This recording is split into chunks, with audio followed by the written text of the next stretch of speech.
अभी जो राजेंद्र नगर में ये हादसा हुआ, कोचिंग सेंटर में 3 स्टूडेंट की मृत्यु हो गई, या फिर स्टूडेंट कह रहे हैं कि भाई उसको हत्या मानेंगे। एक और जो स्टूडेंट करंट से चिपक के जिनकी मृत्यु या फिर स्टूडेंट के टर्म्स में हत्या हुई थी, उसके लिए जो है प्रोटेस्ट वगैरह चल रहे थे अभी तक। लेकिन अब प्रोटेस्ट में पॉलिटिक्स हावी हो गई है और सोशल मीडिया में भी बहुत निगेटिविटी फैली, कोई सॉल्यूशन की तरफ बात नहीं कर रहा है। भाई ये चीज़ें जो हुई हैं, सबसे पहली बात है, जो स्टूडेंट्स की डेथ हुई उनको कॉम्पनसेशन कौन देगा, कौन अथॉरिटी देगी? कोचिंग वाला देगा, सरकार देगी? कैसे दिया जाएगा, कितना दिया जाएगा? एटलीस्ट 1-1 करोड़ का कॉम्पनसेशन उनको मिलना चाहिए चारों स्टूडेंट को। यह मुद्दा ही खो गया है। आप देखिए सारे लोग जो है इस पे वीडियो बनाने लगे हैं, सब अपनी अपनी पार्टी को सेव करने लगे हैं कि भाई वो आम आदमी पार्टी कह रही है बीजेपी गलती है, बीजेपी कह रहा है आम आदमी पार्टी गलती है, एमसीटी गलती है। 2 टाइप की कमेटियां बन गई, एक होम मिनिस्टर ने बना दी, एक एलजी की बना दी है। आपस ही में कोऑर्डिनेशन नहीं कर पा रहे हैं। उधर जो 2 पॉपुलर टीचर्स थे उनके भी बाकायदा इंटरव्यू वगैरह है, उनका कंपैरिजन करते हैं कि कहाँ क्या चीज़ें बातचीत करना चाह रहे हैं। मुझे लगता है कि सभी स्टूडेंट्स को इस ओर जरूर ध्यान देना चाहिए कि जो ये चीज़ें हुई हैं, फ्यूचर में इस तरह की इवेंट ना हो, उसके लिए क्या क्या वे फॉरवर्ड होना चाहिए। इस चीज़ पे जो भी प्रोटेस्ट हो वो होनी चाहिए कि एक्ट बनना चाहिए, कोचिंग की एक गाइडलाइंस और रेगुलेशंस आने चाहिए। जो भी वहां पे स्टूडेंट रहते हैं, जो बाकी इकोसिस्टम का पार्ट है, कि जैसे कोई अगर स्टूडेंट कोचिंग में एडमिशन लेगा, भाई 2-2.5 लाख रुपए मान लो कोचिंग की फीस है, फिर वो स्टूडेंट वहां रहता है, रहने के खर्चे होते हैं 12-15 हज़ार रुपए उसको रेंट में देना पड़ता है, वो भी एक जरा से किचन भर के रूम के लिए। उसके अलावा ब्रोकरेज देनी पड़ती है 2-2 महीने की, है ना। उसके अलावा सिक्योरिटी मनी देनी पड़ती है, वो भी जो है जनरली जब्त हो जाती है। सिक्योरिटी मनी में हमेशा जो है मकान मालिक कहता है कि अरे यार तुमने ये तोल दिया, तुमने वो तोल दिया, भाई ये इतना ततेदा उतना ततेगा करके, मतलब ये देते ही नहीं है। जितने भी लैंड ओनर्स हैं ये हमेशा से स्टूडेंट्स को एक्सप्लॉइट करने की यहाँ पे कोशिश करते हैं। इसके अलावा भी एक जो है ब्रोकर्स का बहुत मकड़जाल होता है, फूड अनहाइजीनिक मिलता है। प्लस दिल्ली में ऐसी कई कोचिंग हैं, कई लाइब्रेरी है जो बेसमेंट में चल रही है, जबकि बेसमेंट का एरिया, एक कॉमन अंडरस्टैंडिंग यही है कि भाई स्टोरेज के लिए या पार्किंग के लिए इस टाइप के लिए यूज हो। तो अभी सबको प्रोटेस्ट और यूनाइटेड होकर ये चीजें डिमांड करनी चाहिए सारे स्टूडेंट्स को कि भाई ऐसा लॉ बने, ऐसे रेगुलेशन बने कि कोई भी कोचिंग ओनर चाहते हुए भी उसको बाईपास ना कर पाए। उससे पहले जो भी स्टूडेंट्स की जो है मृत्यु हुई है, शहीद हुए, जो भी आप कहना चाहें, या हत्या हुई है जैसे आप जो कह रहे हैं, उनको कंपनसेशन कब मिलेगा, कब दिया जाएगा ये कंपनसेशन, उनके घर वालों पे क्या बीत रही होगी, ये थोड़ा सा समझने की जरूरत है। पार्टी पॉलिटिक्स में नहीं पढ़ना है स्टूडेंट को, स्टूडेंट्स के अपने मुद्दे हैं। वहां पे दिल्ली में ओवर क्राउडेड सिटी है, सब लोगों को जो है ये मोटिवेशन देके वहां बुलाया जाता है, बहुत सारी चीजें हैं। हालांकि 2 जो है पॉपुलर यूपीएससी के हैं जिनके बारे में पूरी सोशल मीडिया ने ब्लेम किया, जबकि सच्चाई ये है कि भाई इनकी कोचिंग में नहीं हुआ है हादसा। और जो भी चीजें रैशनल माइंड से अगर आप देखें इस वीडियो को, तो आपको समझ में आना चाहिए कि एक वो होनी चाहिए कार्रवाई कि आगे क्या, आगे ये सब चीजें ना हो उसके लिए क्या करना है। प्लीज उसके लिए जरूर जो है सभी लोग एकत्र हों, अपने अपने इश्यूज इंडिविजुअल, या फिर जो इंडिविजुअल इसको जो है करना चाहते हैं उनको ऐसे ऐसे लोगों को प्रोटेस्ट वगैरह से हटाएं। जैसे ये जो है पहले सर हैं कीर्ति सर, इनका मैंने पॉडकास्ट देखा और इन्होंने ये कुछ पॉइंट्स बताए, मुझे पॉइंट ठीक लगे कि हाँ ये चीजें सही है।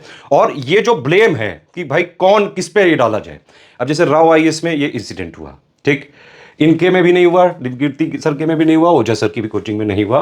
तो अब जैसे मोटिवेशन में भाई इनको बहुत माना जाता है, सोशल मीडिया में खूब पॉपुलर है, स्टूडेंट्स का बहुत प्यार है इन लोगों के लिए, इसलिए ये टारगेट किया गया। और ये अच्छी चीज हुई कि भाई इन्होंने भी और ओझा सर ने भी अपनी बाकायदा गलती मानी है कि अगर कोई कोचिंग वालों में कुछ भी कमियां हैं तो क्लैरिटी ऑफ रूल्स होने चाहिए, रेगुलेशन होने चाहिए, एक्ट आना चाहिए, सब पे इंप्लीमेंट होना चाहिए। इस तरह की कार्रवाई बिल्कुल स्वागत योग्य है और स्टूडेंट के हित में उठाए हुए कदम मुझे लगता है कि जरूर से जरूर होने चाहिए, ताकि फ्यूचर में कोई भी ऐसी कैजुअलिटी होने की संभावना तक ना हो। और ये वाला जो डायलॉग है कि भाई पूरा दिल्ली बारूद के ढेर पर बैठा है, ये बिल्कुल सत्य बात है। वहां आज भी आवासीय जो है कई सारे चल रहे हैं, वहां भी लाइब्रेरियां चल रही हैं, कुछ अप्रूव्ड है, कुछ नॉन अप्रूव्ड है, और ये भी क्लैरिटी नहीं है कि एक्चुअली अप्रूवल देगा कौन। तो ये चीजें समझनी चाहिए। जैसे पहला पॉइंट है कि भाई कोचिंग की रिस्पॉन्सिबिलिटी है, वो मान रहे हैं कि हाँ भाई गलती हुई है, जो भी चीजें सुधारात्मक चीजें हैं वो कार्रवाई करेंगे। तो मुझे लगता है ये एक अच्छा डिसीजन है। क्लैरिटी ऑफ रूल्स होने, एनओसी कौन देगा, एजुकेशनल टाइप की बिल्डिंग अलग होती है, नॉर्मल जो है कॉमर्शियल बिल्डिंग अलग होती है। कोचिंग पे लगता है जीएसटी, तो वो कॉमर्शियल एक्टिविटी सरकार मानती है। सरकार के विभिन्न डिपार्टमेंट्स में भी बहुत सारी तरह के कंफ्यूजन हैं। ये सारी चीजें सरकारों को कोचिंग वालों के साथ मिलकर एक गाइडलाइन बनानी पड़ेंगी जो कि सभी कोचिंग पे लागू हो।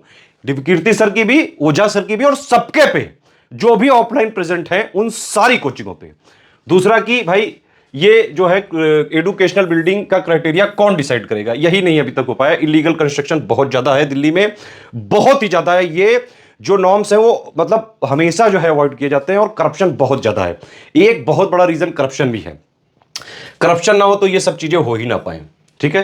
करप्शन ना हो तो इन प्रॉपर ड्रेनेज सिस्टम हो ही ना पाए। सारा जो है इंस्पेक्शन वगैरह करते रहे। स्टूडेंट ने अभी जो ये हादसा होने से करीबन 1-1.5 महीने पहले भी कंप्लेन करी थी, लेकिन उस पर किसी ने संज्ञान ही नहीं लिया।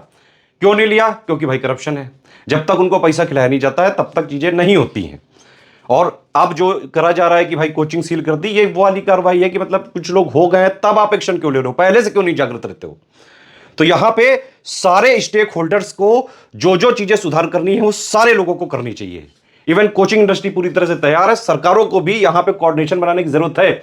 और ये हर चीज में जो भ्रष्टाचार वाला कल्चर है, हर सरकारी विभाग में नीचे से ऊपर तक हर जगह जो है पैसा बटा हुआ होता है, ये कल्चर मिटाने की जरूरत है, ठीक है। इसके अलावा जैसे एक ये आइडिया दिया गया कि new coaching educational hub type के बनाया जाए, जैसे जयपुर वगैरह में है। वहां पे क्योंकि अब दिल्ली वैसे ही ओवर क्राउडेड है, इतनी ज्यादा वैसे ही पॉपुलेशन है, हर साल नए स्टूडेंट आते हैं लेकिन वहां से जाते नहीं है। पॉइंट बिल्कुल वैलिड है, आप सोच के देखिए इसको। मतलब ये सब चीजें सीरियस लेवल पे जो है थॉट करने की, प्रोसेस करने की जरूरत है, ब्रेनस्टॉर्मिंग करने की यहां पे जरूरत है। और अगर इसके लिए एक ऑप्शन सबसे अच्छा हो सकता है कि नोएडा, अच्छे अच्छे जो है यहाँ पे बहुत स्पेस है, कई सारे जो है बिल्डिंग बनाने का स्कोप है, और यहाँ बहुत दूर दूर मतलब काफी स्पेस है, ओपन एरिया है पूरा, स्टूडेंट्स वगैरह के लिए भी काफी अच्छा रह सकता है। और इस टाइप की चीजें जो है आनी चाहिए, बिल्कुल आनी चाहिए। जो फूड पार्क बनाए जा सकते हैं, एजुकेशन पार्क क्यों नहीं बनाए जा सकते हैं? कोचिंग हब बनाएंगे, सरकार को ही फायदा होगा, डायरेक्ट जो है टैक्स वगैरह का कलेक्शन होगा, सारी कोचिंग एक ही जगह पे मिल जाएगी, स्टूडेंट्स को फायदा रहेगा। यहीं पे अगर इस टाइप का हब बनाया जाए, वहीं पे रहने की फैसिलिटी हो, लाइब्रेरी वगैरह हो, इस टाइप की चीज़ों से अगर कोऑर्डिनेट करके देखें तो बहुत अच्छे से ये सब मैनेज हो सकता है। ओझा सर ने क्या बोला कि भाई सेफ्टी स्टैंडर्ड पे बात होनी चाहिए, बिल्कुल सही बात है। जो भी कोचिंग ओनर इसको ना फॉलो करे, एक स्ट्रिक्ट और जो है साफ साफ गाइडलाइन हो, अगर वो नहीं फॉलो करता सीधे जो है बैन करो, सीधी डिमांड है ये। दूसरी बात, क्लासरूम की कैपेसिटी डिसाइड होनी चाहिए, बहुत ही वैलिड पॉइंट है। किसी भी कोचिंग को ये अलाउड नहीं होना चाहिए मेरे हिसाब से। 100 या मैक्सिमम से मैक्सिमम 200 लोगों से ज्यादा कोई भी एट ए टाइम एक क्लास में नहीं पढ़ना चाहिए। वैसे भी आप जानते हैं, अगर 500 लोगों की क्लास है और एक टीचर पढ़ा रहा है, आप उससे डायरेक्ट कभी कुछ पूछ ही नहीं सकते हैं। जो भी बोलेगा अच्छा पढ़ाता है, बुरा पढ़ाता है, वो बात की डिबेट है। लेकिन एक स्टूडेंट के पॉइंट से सोचिए, पटना वटना में भी कई कई वनडे एग्जाम की जो है क्लासेस 1,500 लोग बैठ जाते हैं। भाई वो जो लास्ट में बच्चा बैठा है उसको कहां समझ में आता होगा? जो सामने बैठे हैं 20-25 लोग, बस उन्हीं को सामने सामने इंटरेक्शन हो सकता है। बाकी ये इतने सारे बच्चों को पढ़ाना सिर्फ और सिर्फ यहां पे कॉमर्शियल पर्पस हो सकता है। स्टूडेंट का तो इसमें कोई भला नहीं है। सीधे अगर स्टूडेंट से टीचर इंटरेक्ट नहीं करता है और जो है तो फिर कोई फायदा ही नहीं है। 500 लोगों में सबके डाउट को क्लियर ही नहीं कर सकता है। जो अपना उसको बोलना है वही बोलेगा। तो कैपेसिटी मैक्सिमम मुझे लगता है कि 100, इन्होंने हालांकि 200 बोली। रिस्पॉन्सिबिलिटी तय होनी चाहिए। एक बार जब रूल रेगुलेशन एक्ट बन जाए तो अगर उसके बाद कोई भी चीजें हों तो ओनर की भी रिस्पॉन्सिबिलिटी होनी चाहिए, और जिस ऑफिसर ने वो अप्रूवल दिया है उसकी भी रिस्पॉन्सिबिलिटी तय होनी चाहिए। बिल्कुल सही बात है ये। भाई करप्शन हर चीजों का रूट है। करप्शन अगर जो है चीजें कम हो जाए तो बहुत सारी चीजें सॉल्व हो सकती है इंडिया में। एक और चीज है कि स्टूडेंट्स को भी थोड़ा सा अवेयर जरूर रखना चाहिए अपने आप को। स्टूडेंट्स के अवेयरनेस प्रोग्राम गवर्नमेंट भी चला सकती है। कोई भी चीज अगर कहीं भी आप कोचिंग वगैरह में जाते हैं एडमिशन लेने, वहां का एनवायरनमेंट देखिए, कैसे कहाँ चल रही क्लासेस, जो है किस तरह का एनवायरनमेंट है। सेफ्टी वाली चीजें जरूर देखा करें, क्या खाओगे, क्या कहाँ रहोगे, ये सब चीजें आप देख समझ के ही एडमिशन लें। एम्बिशन जो है होना बहुत अच्छी बात है, आईएएस बनना, आईपीएस बनना, तैयारी करो, जरूरी नहीं है दिल्ली में आके करो। बहुत पॉल्यूशन है दिल्ली में, बहुत ज्यादा ओवर क्राउडेड है, बिल्कुल कंजेस्टेड स्पेस है, खाने पीने की भी ठीक से कोई सुविधा नहीं है, इवन लाइट की भी सुविधा नहीं है। जरा सा भी बारिश हो गई घुटनों तक पानी भर जाता है, हर जगह रुस्क है ये, और ज्यादातर सब ये सब बेसमेंट में ही चल रहे हैं। तो स्टूडेंट्स के अवेयरनेस जरूर होना चाहिए, उसको खुद भी सतर्क रहना चाहिए, एक सिविक सेंस तो होना ही चाहिए। बिल्कुल सही बात है ये। और इन्होंने बताया कि भाई एक जो है टीचर की भी डेथ हो चुकी थी। जब ये डेथ हुई थी तब ये मुद्दा क्यों नहीं उछला था? अगर वो उसी टाइम सॉल्व कर दिया गया होता तो आज ये शायद ना होता।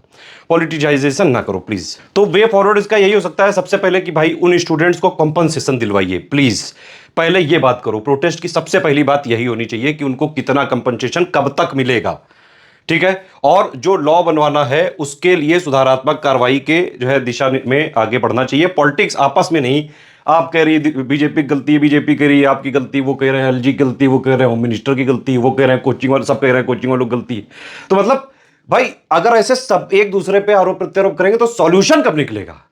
हमें इसको प्रोटेस्ट को इस डायरेक्शन देना चाहिए कि भाई इसका सॉल्यूशन क्या है, आगे ये चीजें ना हो उसके लिए क्या क्या चीजें करनी पड़ेगी। अगर कोचिंग वालों का कोई पनिशमेंट है तो उनको दिया जाए, और जो है कोचिंग वाले गलती मान भी रहे हैं तो उनको जो भी चीजें हैं भाई वो करना पड़ेगा। वो रूल्स बनाएं, क्लियरिटी रखें, सब लोग फॉलो करेंगे। और जो ये बेसमेंट वाली चीजें हैं ये भी एक्चुअली किसी लॉ वगैरह में एग्जैक्टली क्लियर तरीके से नहीं लिखी हुई हैं। तो जब ये लिखी ही नहीं हुई है तो जो है इस ये सब चीजें चल रही हैं। आप लॉ बना दीजिए ना सीधे सीधे।